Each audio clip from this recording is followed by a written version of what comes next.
Good morning or afternoon, Quasar Markets Live.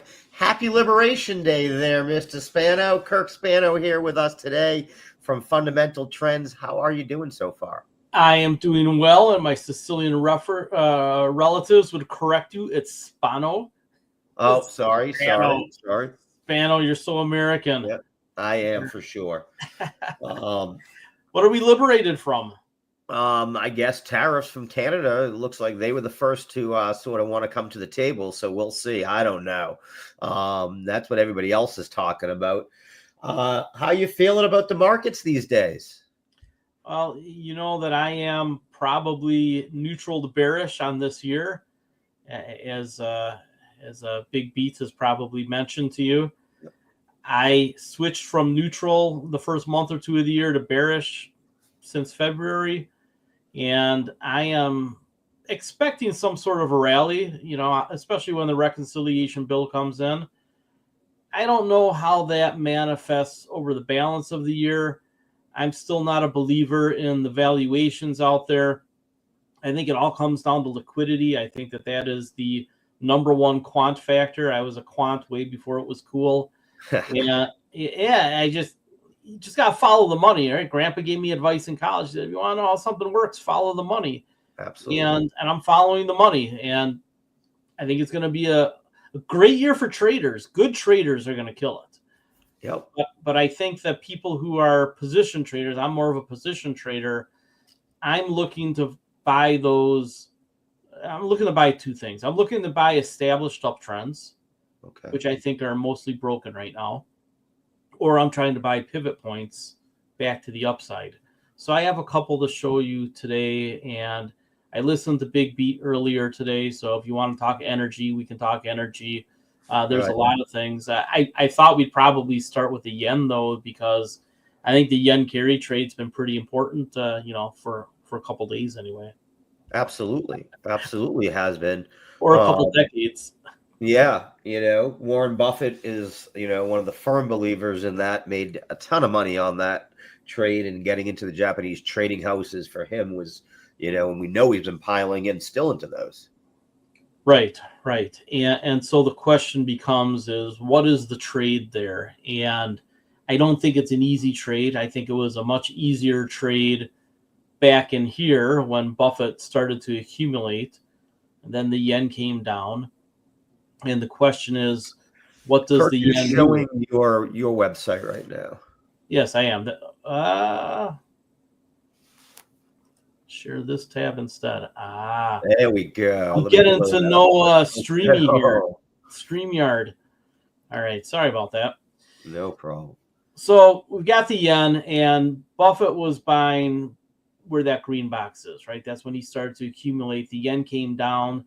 So a lot of those trading houses, all five of those trading houses have gone way up as the yen came down.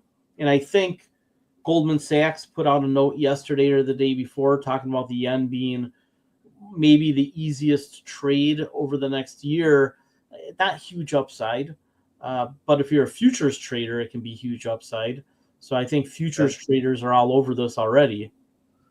But I think that the yen probably challenges, 5-year highs. I don't know about, 15, 20-year highs, but I think probably 5-year, 10-year highs, right? This plateau here, I think we're going to get back to. So that's a 30, 40, 50% move. To the upside, yeah, definitely. And we've seen it in the Nikkei, the drop in the Nikkei. So what would be the play? Would it be just straight looking at the currency itself? Again, so I haven't traded futures in a long time, but I do think the futures traders can probably kill it here if you're a good futures trader. For me, I'm an equity guy, so I am actually looking at those 5 trading houses that Buffett has bought to see if there are some dips in a couple of them. If I can wrap my head around understanding them, I think are probably buys. I think that there are other companies in Japan that are less dependent on U.S. trade that you probably look at, the companies that service Asia and to an extent Europe. So I have a basket that I'm researching. I don't know what I'm going to buy yet. But again, I'm a position trader. These little moves to me aren't important, right? I'm not a day-to-day guy, week-to-week guy. I'm a quarter-to-quarter, year-to-year guy. Sure. And I want to use these narratives to find some of those inflection points. Absolutely. What else are you looking at nowadays? I saw a big beat talked about Brazil. Yeah. And here's a long-term chart of Brazil. I think the downtrend is not complete yet. However, I think the question you have to ask about Brazil is, in a world where they have the ability to export resources and where technology is equalizing a lot of things, if they can get over their political strife, I think there's an inflection point coming up. Now, I don't know if it challenges 2020 lows or 2016 lows, but this area in here where it already almost touched. You're still showing the yen here. Oh man, I change it. I'm sorry about that. I change it on my screen, and I have to keep hitting the tab button. This is new software for me. I'm a Zoom kid. Problem. Yeah. So in any case, you take a look at Brazil, the ETF, and these giant moves are the easy ones to play. And right now, I would call this the middle of the market. Right. I want to see it hit this trend line or maybe have an extended down wave before I really get involved. I don't know if this is the level it gets to or if this is the level it gets to. We'll have to mind the momentum in real time. But Sure. when it inflects to the upside, I think it could go on a 2, 3, 4 year rally, especially if the dollar is weaker. We know that the international investments do better as the dollar weakens. Absolutely. I see that coming. I think President Trump wants that. I think it makes it a little challenging to be a long-term investor in the United States market from the standpoint of just set it and forget it. I do think the trading and the stock picking wins. I think the indexing suffers. But I think the biggest money, if you can catch the inflections, are going to be these international markets. Yeah, I mean, I can't argue with that at all. It's definitely everything is based right now around the tariffs. Are you looking at any of those defensive plays that, as we said, energy or anything like that as a sector at all, or you'd rather be outside of the U.S. right now? So in the U.S., I'm relatively heavy relative to the index in energy. And the reason being is that I have pretty good connections in energy. I've been an energy analyst 25 years. That's how I got on Market Watch. They like my energy analysis. I was one of the first people to call the shale boom right before Citigroup and Goldman Sachs did it. So I get how that's all working. I understand how the tier 1 and tier 2 capital are working out. I understand replacement costs. I understand the refining industry. Pipeline takeaway is good again. So you have a mature market in energy. But I think people don't understand is that energy demand was relatively flat for a decade. And now that we're building all the AI data centers and some Bitcoin, but the AI data centers, that is the number one driver of electric needs. Absolutely. And we're going to get growth of 30 to 50% over the next 5 to 10 years. So it's not gigantic, but we don't have that electricity generation capacity right now. And there's only 2 ways to do it fast. So I can talk about both of the trades that I have left here that I think will do well. And I called energy the trade of the year because I thought it would be one of the only green sectors. I think that when you take a look at, and I don't have charts, I will get to the clean energy, but the natural gas as opposed to oil, you have to understand that when you talk about oil and you talk about gluts or you talk about shortages, it's all manipulated. Yep. Because the Middle East has enough oil to supply us for 30, 40, 50 years easy. And what we have in the United States is light sweet crude of course, we built the refineries based on heavy sour decades ago. So it is not easy to convert those refineries, which means that you need trade of light sweet crude, essentially swaps for heavy sour, which we can get from the Middle East or Canada, theoretically Venezuela. We'll see how that goes. And the energy guys, and I was lucky enough to talk to CEO Foreign of Matador back in May, ask him a few questions, and he made a statement: either you're trading energy, or you own it forever, or you just get completely out. Which seems like the three ways of anything. But his point was, energy is not an always up trade anymore. We're just going to have a cycle here where it probably goes up. And natural gas is going to beat the hell out of oil. It's got a longer ramp. There's a shortage of natural gas because about half of it is affiliated to oil production. And if oil production is flat, which it has been the last couple of quarters, it's probably not going to go up. Chevron already said that they're not going to increase production in Texas. We have an artificial shortage of oil coming between now and whenever mileage on vehicles, which is about half of oil demand, goes up dramatically. And that probably doesn't happen for years. Right. So we could see this market where it costs $60, $60 a barrel really to replace the oil that we're using up. So that's tier one capital. It's almost all gone. Scott Sheffield from Pioneer told us that a couple weeks ago. So they're moving to tier 2 and tier 3 oil, and it's just more expensive to get out of the ground. So we really can't see oil prices below 60, or they just stop pumping. Right. And that's a problem for everybody, because then you don't get as much. Didn't he even use like an $80 price? Yeah, and the Saudis for sure want an $80 price. So I don't think that drill baby drill is a thing for a couple of reasons. One, you just can't drive the price down and then expect them to keep drilling, right? I mean, the cure for low prices is low prices. So like you said, the refineries, we don't have enough capacity. Well, for the light sweet, we have to swap it for heavy. And I know Steve said something about the Keystone pipeline. To me, and I'm an environmentalist, I thought that they needed to find a way to get the Keystone done without going over the aquifer that they were threatening. I mean, the company that handles that pipeline is not a very, they don't have a good track record on safety. So you didn't want to ruin one of the biggest aquifers in America, but we need Canadian crude. And so I don't know how we fix that other than you see a lot of trucks and trains with crude oil for the foreseeable future. The Saudi Arabia, which owns the biggest refinery in America, bring extra crude oil, probably. Venezuela, I think, is kind of inconsequential at this point. So I just think you see a range-bound, and I've said this on 10 other shows, range-bound oil for a very long time.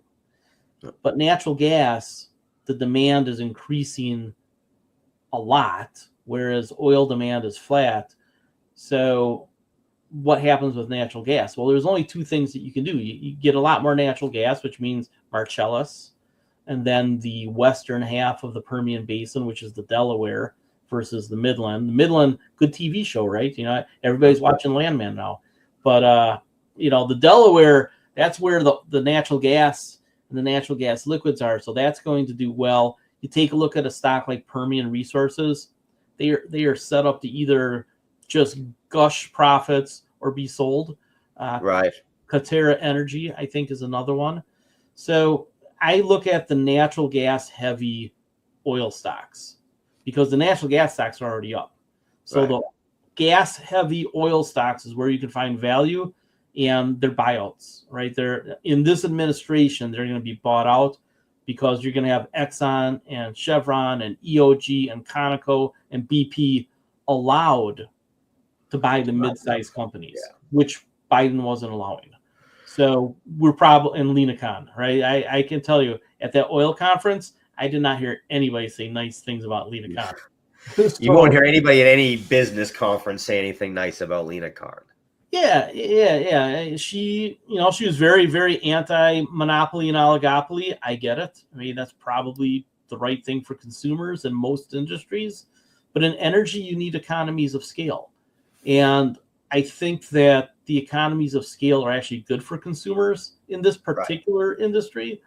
I don't know if that makes sense in banking, but I think in energy production, which they've been going to longer and longer laterals because the oil is harder to get and the gas is harder to get. You just need bigger hunks of land controlled by fewer players so that they can justify putting the drill bit in the ground. Right. I really like the natural gas. What was that? It has to be profitable for them to do it. Right. And I will tell you, I think the private equity guys are usually the smartest guys in the room. They are all cashing out. They are all talking about 5 to 10 years of upside in oil and gas, longer on the gas, shorter on the oil, had to do with production and, supply and demand curves. And they're in their cash out phase over the next 5 years, and they're moving on to other things. And what they're moving on to, if it's not just outright buying land for the sake of owning land and agriculture, that's really what they're looking at. They're looking at agriculture and they're looking at clean energy. And so I see some of these spikes in clean energy when you get these giant FOMOs. And I think we're closing in on a giant FOMO in clean energy. We know the millennials, which are the money at the margin, they love this stuff. Yep. And when these start to show some momentum to the upside, and they seem to be in bottoming processes now, they're going to break out, and you're going to see rallies like this, right? That's what's going to happen. I don't know if it goes down one more leg. I suspect that it can on volatility this year, but I am actively looking for entries, and I'll probably start scaling in with cash secured puts through the end of the year. And if we get a blow off bottom, I'm just going to back up the truck, because you take a look at iClean, ICLN, if you just want to own a fund. You take a look at TAN, I got that one right. You take a look at TAN, the solar ETF. This one looks like it's putting in a bottoming process. I think it might have one more little leg down again on volatility, but there is a pretty good floor in here. You start to see the sellers disappear just about where we're at right now. So there's not a lot of selling pressure here. So I'm looking at getting into, I'm already in natural gas. I would tell people, take a look at the Coterra chart and take a look at the Permian Resources chart. I think that you can buy these, right? Uptrend on a consolidation. Okay. And, it's probably, did I share it? I did. Yeah, you did great. I think you're probably going to bounce up here. The part value of this company is about double the current price. It depends on what valuations are, what somebody's willing to write a check for, how the executives want to get paid, if they want to get paid in cash or in shares or a combination, right? There's two guys that are primary big shareholders of this company, and the guys that started it.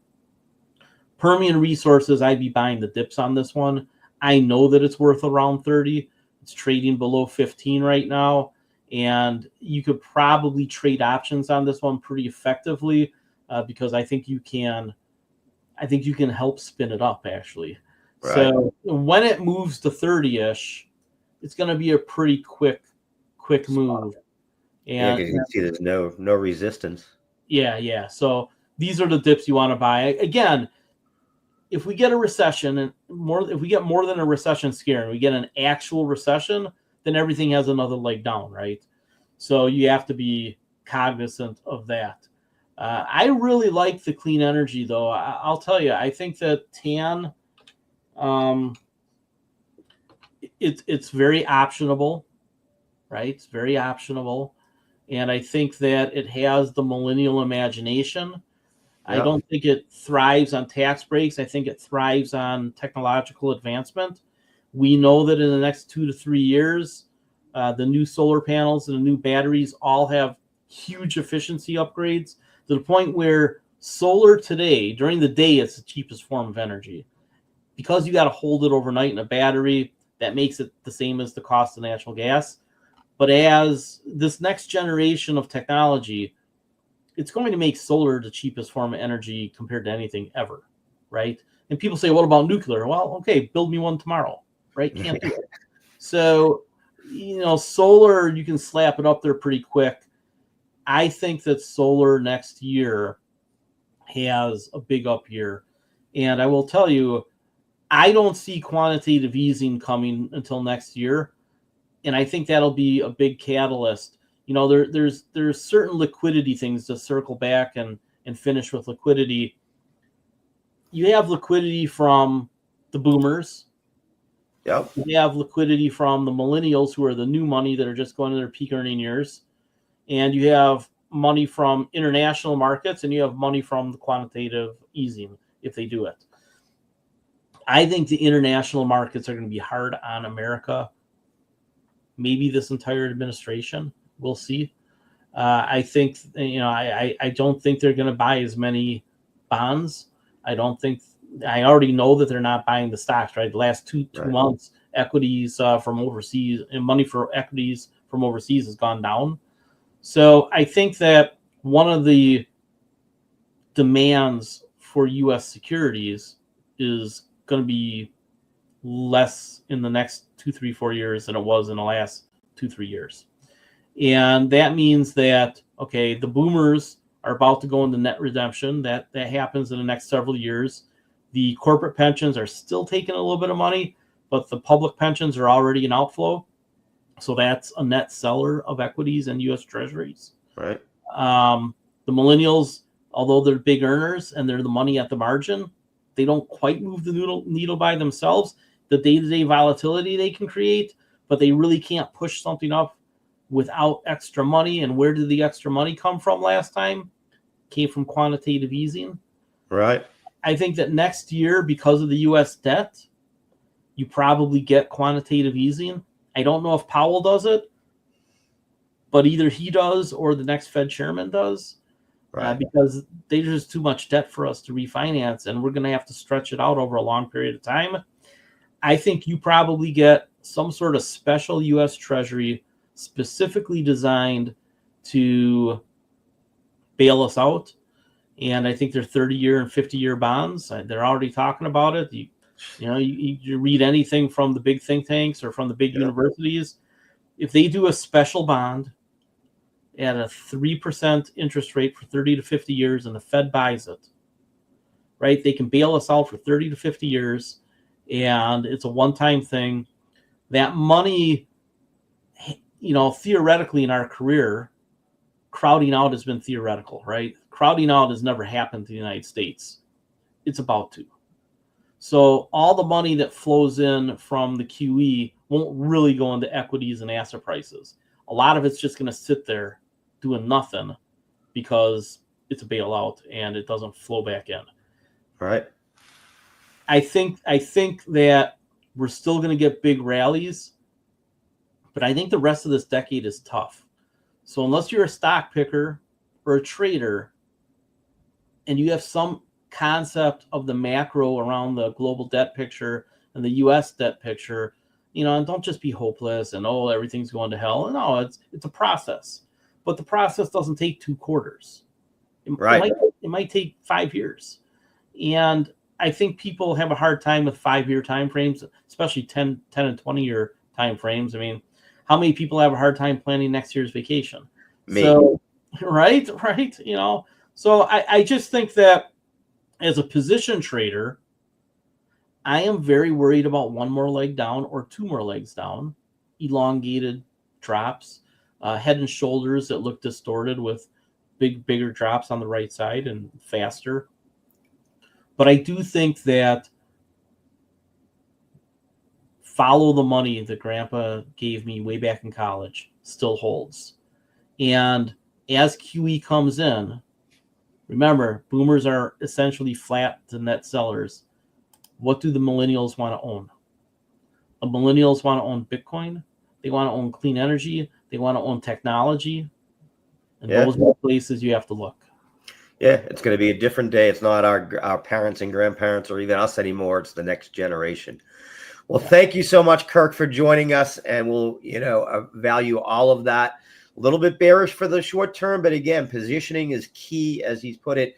Not every trade needs to be a trade, and I think that's one of the biggest takeaways I have.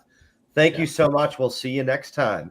All right. Now coming up, we are going to have Agnieszka Wood back to tell us how to handle Liberation Day here. So let's bring her into the channel. Agnieszka, how are you doing today? Hi, I'm doing well. How are you? I'm doing fantastic. So how are you handling Liberation Day? That's a very good question. Actually, pretty good, waiting what's going to happen. I mean, the morning is fantastic. I mean, the stocks I'm trading are going up like there is no tomorrow.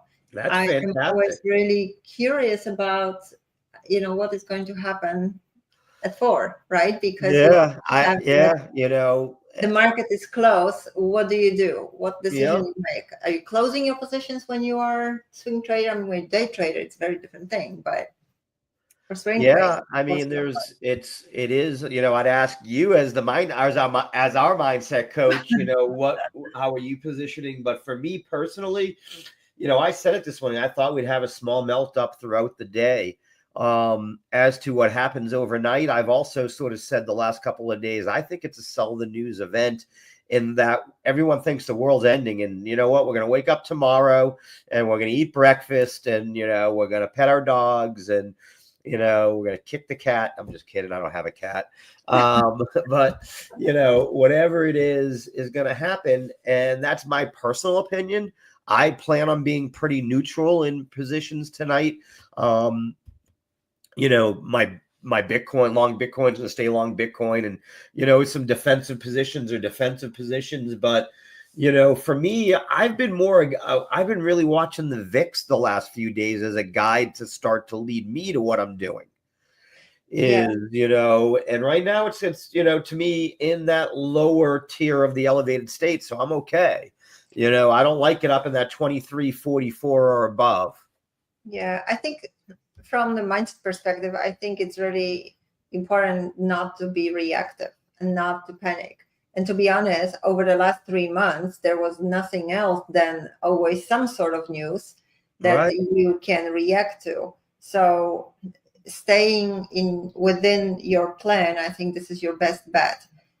Don't try to make, try to predict the market, what is going to happen. Also, I think trying to stay away from that fear, from that panic, like as you say, the world is. I don't know if you saw the fear and greed factor is at 15. I've never seen it that low in the stock market. Wow. 15.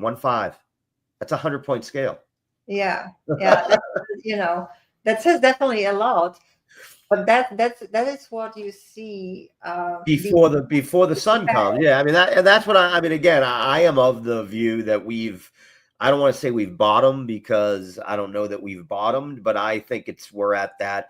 I hate because now it's a cliche. I was saying it, a week ago, the tradable bottom was close, right? We're at that area where I do think, at 15, how much more capitulation can you get? They're what do you got? 5, maybe 5% because historically we've never gone below 10, I believe. So, if you say that, never say never, right? Never say never. You never say never because the markets can be irrational much longer than we can stay solvent, which is why we're saying have money on the sidelines. So we're on the opposite side of that anyways, is, Steve, and just the general, I think, view. You probably heard a little bit of Kirk before you. Who's saying I'd rather have money. I will say for a lot of us, we're advising swing traders, don't. If you're not a day trader right now, then you know what? Watch what's going on. Enjoy it. Take time to get your charts ready, get your wish lists, get your theses sort of rounded up. And if the inevitable happens, then you're ready for it. You don't have to trade. I think this is the best opportunity for any sort of trader that is still struggling is to take this time and really learn to trade what you see. Yeah. Because there's a lot of narrative, a lot of fear, a lot of things going on, but eventually what really matters is what you have in front of you. So being focused and staying true to I don't know what everyone is saying, but this is what I'm seeing on the chart. If you're a technical trader, trade the chart. Don't trade the narrative. If you're a day trader, even more so, You trade should the never chart. trade. I mean, that is only the chart. A day trader is Yeah. what, is. Yeah, but that in theory, yes, in theory, but when you are a day trader, a lot of times you trade the bias. And I talk on a daily basis with traders that tell me, yeah, and before the market, these are the things I'm looking at, and that gives me an idea when this chart is gonna go. I'm like, really? How does this give you an idea? Did you backtest it actually? No. Oh, so this is just some sort of an idea, like literally an idea you make up to make yourself feel more secure. But really what is real is what you see on the chart. Where is it actually going? And then make your thesis based on the move that is actually happening. Because you always have to have thesis, right? It's not like, there's not many traders that just jump in and then suddenly everything works. It's like, I don't know. Yeah, and if it did, that's just luck, and we don't Yeah. trade with luck. We're Yeah. So you trading with have to have thesis some sort of always. Yes. Yeah. No. I mean, and again, a thesis doesn't have to be that complex. My thesis usually it was isn't. if VIX dropped below 2234 and the market started to go green, I feel it's just going to melt up. I'm going to put a position on the Qs with a trailing stop and let it just sort of go in and set it and forget it. That's my thesis. It wasn't very hard. It's also not that very brilliant, and it doesn't always work, by any means. But that's the thing, doesn't have to. Yeah, it just and it's in profit. So now all I've got to do is just wait.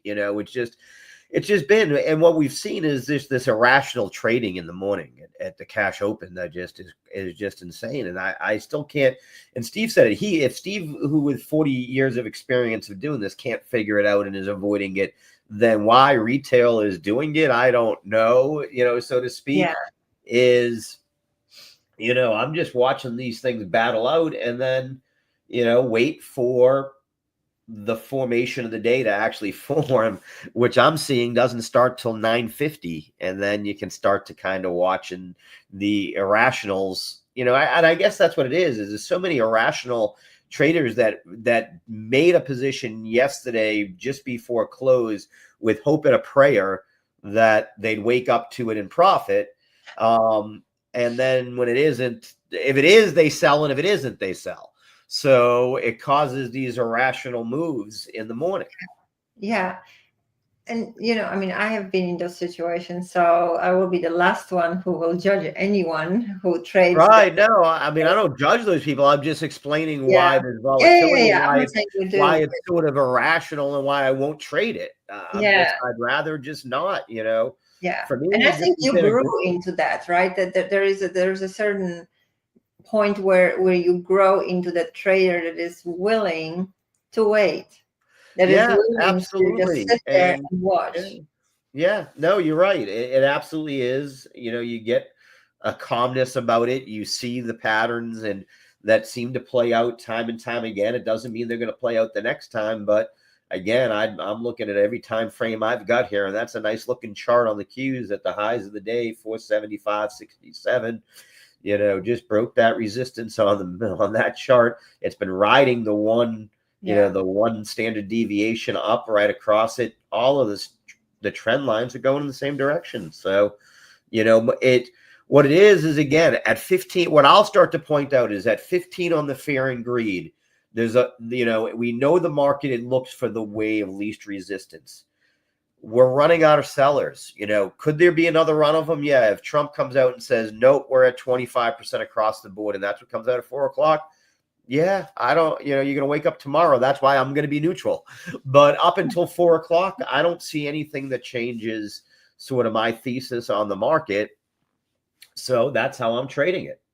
Yeah, so you do trade what you see and not what might happen at 4:00, because if you do that, you're actually wasting the whole day just because. And I know so many people that will. There's so many people that are waiting till like 3:30 today to make decisions, and they think they're going to beat the market. Those are gamblers. That's not what we promote here. It's not what we want to see. What we want to see is, what we said it this morning, there was good money to be made in scalping and trading, on a day trade today. And the bias for us was to the upside, and it's playing out. Is it set in stone? No. The other day we were very wrong.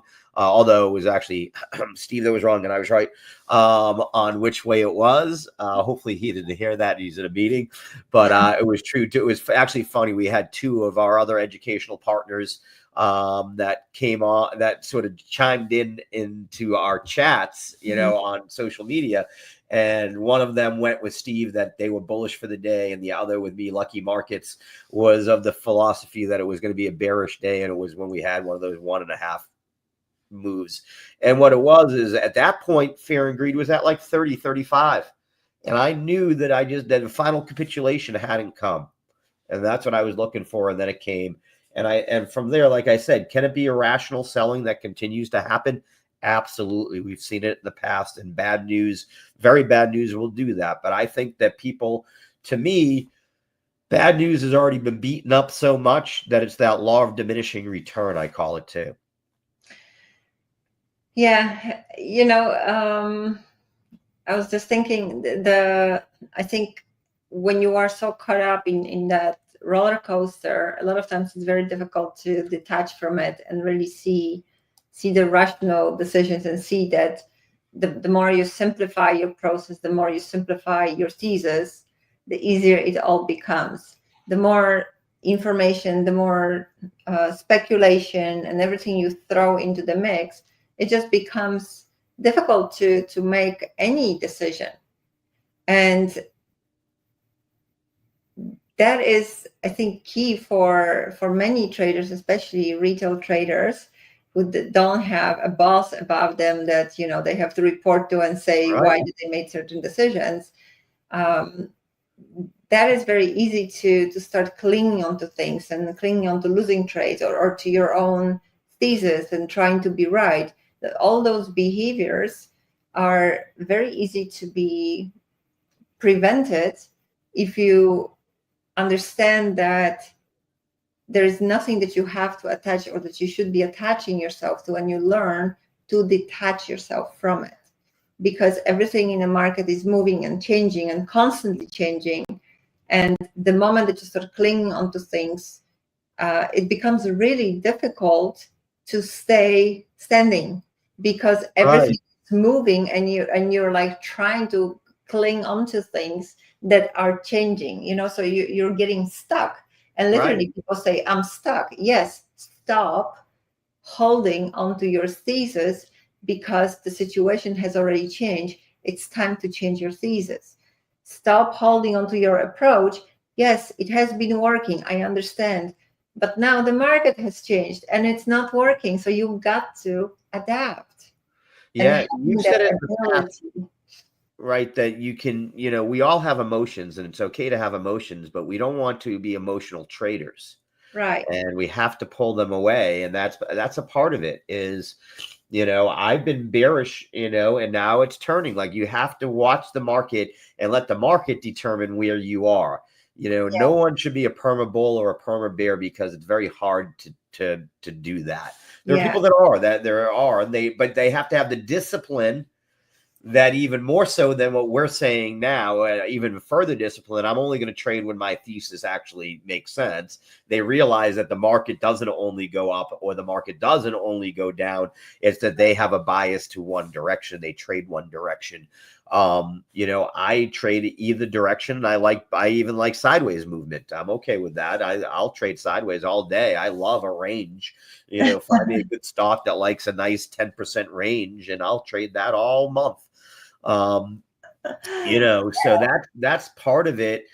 Is I do think, though, what I've moved from is where I was warning people more of, caution, to now I'm saying, look for signals that the market that institutions, and not that retail, that institutions are starting to move back in, because they don't do it all in one fell swoop. Right. And they don't do it at 9:30 in the morning, because at 9:30 in the morning, they've either done their trades at 6 a.m. or they're going to do it at VWAP all day throughout the day. That's how they buy. They try to buy at VWAP, the value weighted price, when they're getting into positions, because they don't buy, if Warren Buffett's going to buy 1 million shares of Coke, he doesn't do it in one trade. He does it in hundreds of trades. So, you'll start to see these things that will happen is they'll be more immune to the volatility. So when the next bad news comes and it doesn't start to affect the market negatively, whoa, wait a second. We got bad news yesterday. It moved everything down from up 1% to down 2%. There was a 3% swing. Now there was only a slight hiccup. Oh, that means it's institutional money and they don't spook easy. Right. Yeah. And, just understanding those dynamics. And while there is a lot of sentiment in the market, not being sentimental as a trader is art. Yeah, it is. You get emotional. People, I have so many people that I've seen on this downturn of Tesla and others that get mad at it, and and then they're mad at Elon. Although I can understand that to a point, because I think a CEO should be a CEO, and that should be their number one job, and that's what they owe the shareholders. But that's just a story for a different day. And I don't hold any Tesla, so I'm not. Yeah, I'm not bitter or anything there. I just really do. I don't think. It gets me mad when CEOs that earn large money aren't working day to day in their operation. They tell everybody else to go back to the office, but they're not at the office. Yeah, I mean, Tesla used to be my favorite. I used to trade Tesla, when it was like around $1,000. I loved that. This was just such a nice, easy stock to trade. It was perfect. And then when they split, and a lot of retail traders that were started getting into it, it became a hot mess. So I stopped trading it for a while, and then I started trading it again. And right now it's definitely a hot mess, but there is still a lot of money to be made. I mean, when Tesla I called it at 251. I said to buy it this morning when it was at the lows. Now it's at 283. We were really happy when it was at 262. When I was looking at it earlier, I hadn't watched it, and I did not get into it. I went in, like I said, I went into the queues. But I mean, it just, it just looked like it was just the selling. It was just overdone. There wasn't a good technical to give me a reason why, except for 250 is a historical floor for it. So I looked at it and said, at 250, if it bounces, I like where it's going to go. And I didn't follow it, but it's had a nice run from there, because at that point it was down 4 or 5%. So it's been like a 10% swing. One stock that I have been watching for several months, weeks now, and that has been like immune to all this dropping is TSN, Tyson Foods. Yeah, well, most of the food companies have been, and a lot of that because so much of their stuff is done domestically. In other words, and I get the chart here. Hold it. So I am watching it for some powerful breakout, but actually, ideally, I would want to get it on the pullback.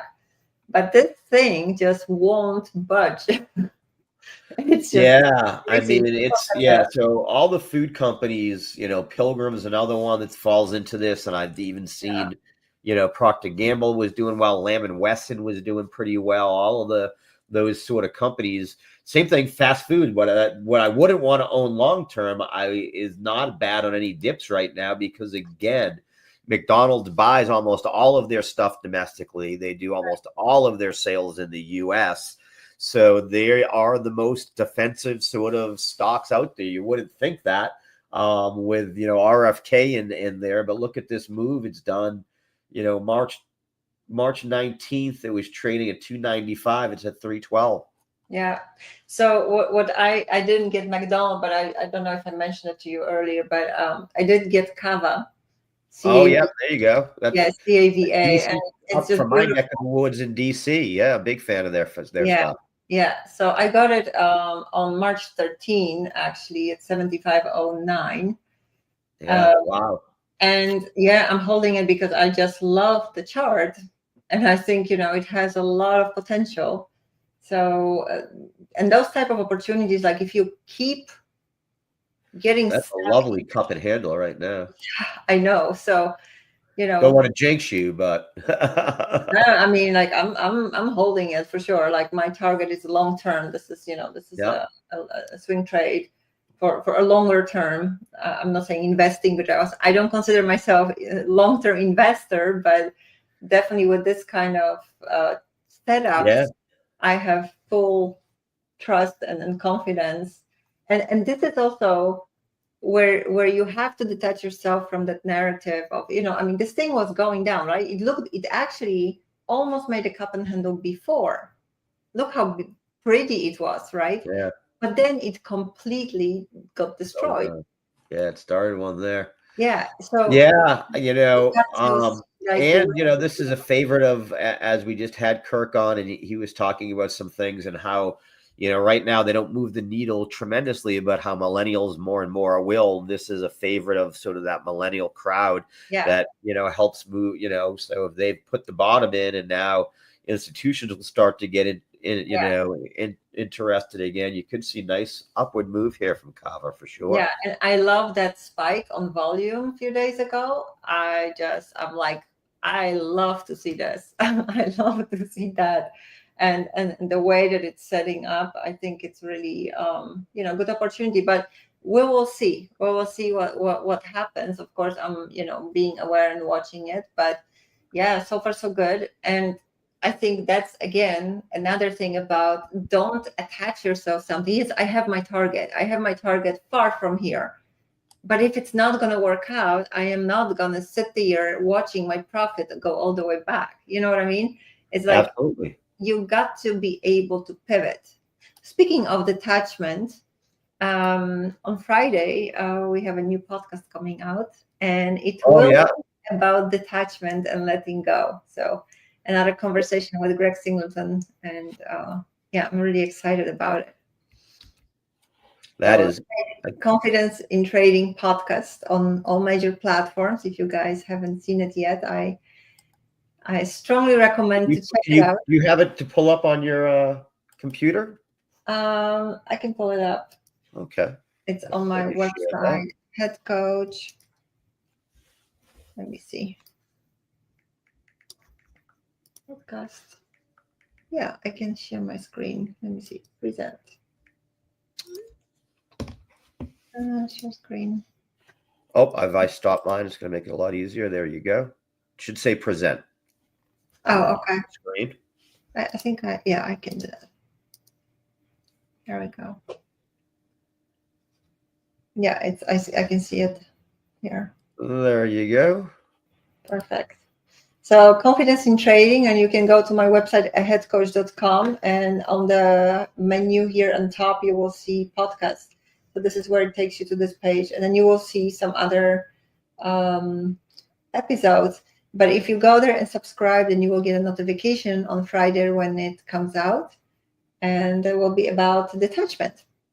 Awesome. And letting go in trading.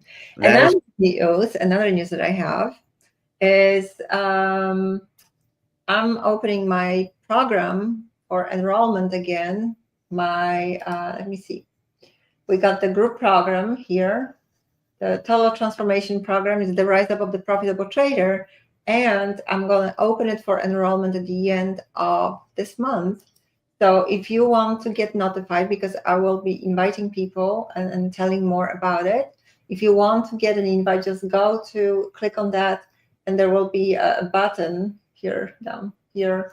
You can join the wait list and just give your email, and then I will send you an email when it's ready, when the enrollment opens, so you can get more information about it. Yeah, this will take you basically to this, and you just fill in your name and email address if you are interested. So absolutely, I recommend it highly. As everybody knows, I am the biggest fan of Agnieszka there is out there. She has helped me so much balance, my trading and work life, and sort of get that together, which has made me a better trader for sure. See, look how calm I am today. And supposedly the world's falling down around us. Yeah, I'm very excited because I have some, really, really good examples of traders who are in the program right now. We are now on week 11, in fact, and within 11 weeks, it's just such a transformation. We have someone who has been struggling to get funded accounts for several years. He's a Top Step trader and very speaking highly of Top Step because they're really supporting their traders. And he got, he is getting funded accounts one after the other. So within 11 weeks, he has got funded on 3 accounts, which is quite an achievement. Yeah. Yeah, so he cannot believe it himself. He already got his payout, and it's really absolutely fantastic to see that in such a short time you can get the transformation that big that really changes your life. Not just as a trader, but really changes your life, how you perceive yourself, changes the way you feel, less stressed, confident. Right. And you know that you can actually achieve your goals no matter what the market conditions are. I mean, people who, they came in with like, I don't have patience, I cannot stick to my rules, and all the things that most people are struggling with, right? That most traders. And now I see them in the morning when we have our, session, and they're like, yeah, I'm just waiting. I'm just sitting here waiting. Oh my gosh, it's just absolutely such a different person, different people. So yeah, and I mean, I know no one gets more excited about the success also of her students than you do. So thank you so much, Agnieszka, for giving us all these great tidbits, and for giving us Kava stock here, because I am definitely interested in that now. So I'm putting it on my radar scheme. If it takes a little bit of a pullback here, I'll be even happier. Thank you so much, Agnieszka, and we will see you again next time. Absolutely. Thank you so much, Howard. I appreciate it. Thank you. And we are going to bring to the stage right now the man himself, the legend. We've got Charlie Moon. What's going on, Charlie? What up, Howard? How are you doing, bud? You must be having fun today, man. I know you love these dips to rip days. Yeah, been all right. Good to see Tesla and Amazon making these huge moves. Got a little bit of coin, even got a little bit of Newsmax. How about that, man? Did you really? Yeah, I bought a little off the lows and bought a couple hundred shares. Sorry, I've gotten burnt on too many meme coins in my day. That's all that is at this point. You can't tell me that company is worth anything near what it's at. Listen, but I know it's a trade here. Listen, how many years did you and I say don't fade the Musk? Well, it hasn't been the case for the last 6 months. It went pretty well for us for a few years. Well, it's I think this is huge, right? This is a big reason as to why Tesla's been working lower. And there was a lot of concern about Elon being overly distracted, and we've seen him making these moves. He's been consolidating a bit, right? News hit the wire, I believe, Friday that XAI bought out X in an all-share deal. Partly he's inflating the valuation of both companies as well, but this is to kind of get the banks that loaned him a little bit off his back, make sure the proper valuation is sustained and maintaining, so that there's no margins on those loans. And again, I think partly having that consolidation is going to help him as he's looking to get back into the workforce. Data immediately. They become, it's all about access to data, right? And no one's going to, Twitter, let's face it, it's where everything still happens. Yeah, 100%. And, again, like we could just see like the delivery numbers today. I think in the last 2 delivery reports for Tesla, it sent the stock cratering to the downside. The initial reaction was negative. The initial opening prints were negative, but since then, Tesla's been doing nothing but going up. Yeah, I loved it at 251. I actually set it on air, did not get in. I got on the Qs pretty early on the reversal off the lows, but I called that out, and then we watched it, and we were happy at 262 on the call out on air. But man, it's just been running and running. Yeah, and Amazon could, they're right. They're not too far away. They're about $4 away right now from the 200-day moving average. This is a stock that we could also see looking to test on that 200-day moving average very quickly here. And this Now, are is you a going to be guy that would big. trust any move up there? I personally be a seller at all of some of these levels of resistance. I don't know that we're out of the woods yet on the longer term. Although I've been bullish over the last couple of days, that I do think we're in a sell the news event in the opposite direction. That the world doesn't end tonight at 4 o'clock, and when we wake up tomorrow, we'll have our Wheaties and get ready to be champions. Yeah, we have to also think about how the market has reacted to the thought of the news, right? And this isn't that far off from an example, a biotech stock that's been run up leading into the FDA announcement by the FDA is like, yeah, we approve this drug, and then the stock collapses 20%. Yeah. It's because the precursor was that the market had priced in the news, and once the news hit, they decided to take profits. And that's kind of possibly what we're seeing here leading into this so-called Liberation Day. The markets may have been aggressively pricing in the news of these tariffs. It's widely believed that China, South Korea are probably going to take some of the biggest hits, Mexico as well. But again, the thought process is that this has kind of been widely known. And we'll have to see, right, once Trump speaks from the Rose Garden today. But the market sure isn't acting like we're about to collapse. So yeah, I mean, today. Hey, well, look at that. Rally dogs, baby. The rally dogs are ready. Let's go. I love it. I love it. Or does that mean the Cubs just hit a home run? I don't know which one it is. Is that Kyle Tucker, man? Let's go. Yeah, but my other part is that fear and greed today was at 15 earlier this morning. I saw, and I haven't seen it that low since COVID, since like March 16th, 17th, 18th of COVID. So to me, I also feel that we talk about the path of least resistance. I think that's starting to swing to the upside. There's not much left to capitulate for a lot of people. Right. And this is kind of, you go back to like the theory of like Warren Buffett. When people start panicking, that's when he gets really interested in buying for the longer term, right? And this is where I want to see kind of how Berkshire's 13F filing is going to come out, because they've been just hoarding cash, piling it into long dated bonds, and really exiting trading houses. Yeah, they've been exiting out of equities. So like, what happens? Well, all of a sudden, if Buffett starts to show interest in more of the tech names, there was news that he had taken out a position a while back in Netflix. It turned out to be his son's. He rode that for 100 points. Look at how big of a position he took in Apple. But would it surprise us that all of a sudden he's positioning himself maybe in something like Nvidia, something that he said that he felt he had missed out on? Amazon is another one he had talked about. And on these pullbacks, what if he decided to start buying the dip? I think more than anything, if Buffett's going to concentrate on anything, it could be the financials.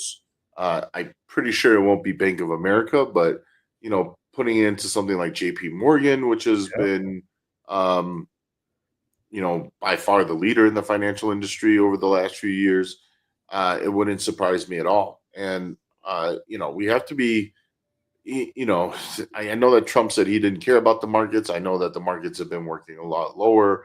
We've been breaking down, but something is starting to, at least in the short term for me, seems like there's a bit of a transition in the markets just based on pricing behavior in growth stocks, pricing behavior in Mag 7 stocks. And today is a prime example of, well, Tesla should be down, but it's way up. Amazon should be working lower, but they're pushing higher. And yes, both are moving on news, but both were performing well prior to the news as well.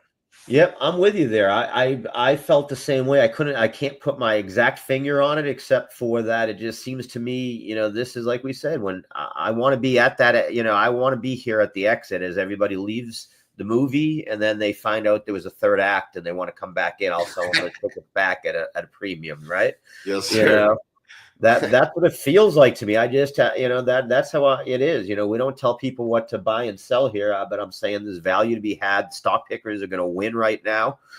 Charlie is one of the best there is at that over at Prosper Trading Academy, without a doubt, legend. Why don't you tell everybody, though, a little bit about what you do over there at Prosper, sir? Yeah, so I run two different programs. I run a momentum stocks room. We generally focus early on day trading, momentum swing trading, both equity and options. And then my secondary room is a swing trading room based off AI technology. Basically, that is a LLM that is spitting out names every day. What we do is sit there early morning, analyze opportunities, weigh them against the technicals, kind of see where we could find, good opportunities where we have lesser risk, easier route to profitabilities. We call them profit pockets. Very, very different in terms of approach. Right. Not to be so Asian here, but it's a very yin and yang type of program in comparison to my other program. But it's a good balance. It's been very active, strongly demanded, and performance-wise, we've had our hiccups during volatility. I've been caught with my pants around my ankles a few times, but happens to the best of us. yeah, I think I went like 4 and 8, and I realized something was just a little bit off. Since then, I've gone 11 and 1 with one Nice. open position right now. So you can see that even in the volatile markets, if we make the proper adjustments, it goes right back to being a well-oiled machine. So That's awesome, man. And again, you can find Charlie at prospertrading.com. I should give him Mo's direct email just to mess with Mo. exactly. Just tell him Howard sent you. Yeah, tell him Hondo sent you, and he owes me for all those crypto picks over the years I've given There him. you go. But there really isn't a better company out there and a better team than the guys over at Prosper. As most of the viewers know, we get Scott Bauer, their CEO and president, on a lot, and then Mike Shore is now joining us, Charlie, every Thursday, also giving us his views on the market. So we're happy to always partner with you guys. I will say later this afternoon, actually, we are going to be playing Charlie's trading tips for beginners. So we like to play some of these videos Charlie has. They're timeless, and they show you how to trade. We do have that coming up later, I think at 2:00 today, actually, on Quasar Markets Live. So make sure you tune in. Charlie, thank you so much for joining us. I know you're going to get back to those rooms. You're a busy man. Thank you so much, and we will see you next Wednesday. I appreciate you, brother. It's always good talking with you, man. Absolutely.